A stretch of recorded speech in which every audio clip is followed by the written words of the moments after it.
ఈ మధ్యకాలంలో కొత్త సైబర్ క్రైమ్ ఒకటి నడుస్తుంది. తప్పకుండా ఈ వీడియోని వీలైనంత ఎక్కువ మందికి షేర్ చేయండి.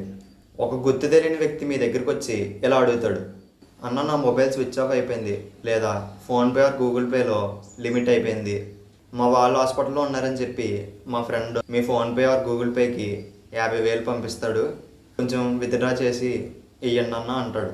ఫోన్లో ఏముందిలే అని మీరు సరే అంటారు. ఒక నెంబర్ నుంచి మీకు 50,000 వస్తాయి. మీరు విత్డ్రా చేసి ఆ వ్యక్తికి ఇస్తారు. ఒకవేళ మీరు యాక్సెప్ట్ చేయకపోతే కమిషన్ ఇస్తా అని టెంప్ట్ చేస్తారు. ఇక్కడ మీరు గమనించాల్సింది, రిక్వెస్ట్ చేసినోడు మనీ పంపినోడు ఇద్దరు సైబర్ క్రిమినల్సే. ఇప్పుడు అసలు కథ మొదలవుద్ది. మీకు ఎవడైతే మనీ పంపాడో వాడు అదే నెంబర్ నుంచి రిటర్న్గా సైబర్ క్రైమ్కి కంప్లైంట్ ఇస్తాడు. సైబర్ క్రైమ్కి కాల్ చేసి, సార్ పొరపాటున రాంగ్ నెంబర్కి మనీ పంపించాను అని ఆ ఎవిడెన్స్లు కూడా వాళ్ళకి పంపిస్తారు. అంతే, మీ అకౌంట్ ఫ్రీజ్ అయిపోతుంది. ఇలాంటి scams petrol bunk, hospitals, shopping ఏరియాస్లో ఎక్కువగా జరుగుతాయి.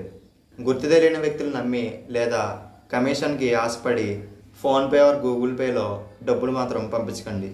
మీ అకౌంట్ అనేది సైబర్ క్రైమ్లో ఇన్వాల్వ్ అవుతే మీ సివిల్ స్కోర్కి అండ్ అలాగే మీరు ఫ్యూచర్లో ఏమైనా లోన్స్ తీసుకుంటే వాటికి చాలా ఇబ్బంది పడాల్సి వస్తుంది. Prevention is better than cure. మానవత్వం మంచిదే, కానీ జాగ్రత్తగా ఉండడం ఇంకా మంచిది. జై హింద్.